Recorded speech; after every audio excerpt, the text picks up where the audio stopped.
Les affrontements ont éclaté moins d'une heure après le départ de Jean-Paul II. Les habitants du camp ont manifesté contre l'arrestation d'un militant.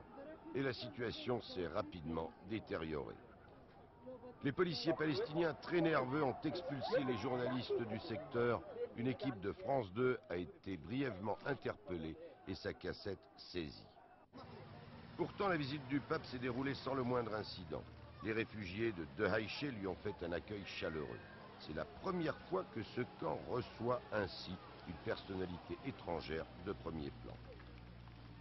Les conditions de vie ici sont difficiles. 8000 personnes sont concentrées sur moins d'1 km².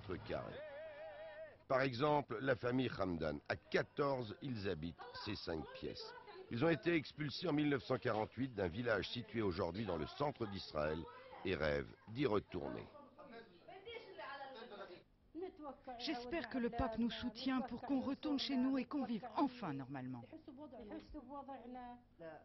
Et si à la place du retour, on vous propose des compensations financières? Non, on ne veut rien d'autre que notre terre. Et de l'argent? Notre terre vaut tout l'argent du monde. Ni Jean-Paul II ni Yasser Arafat n'ont évoqué le retour des réfugiés.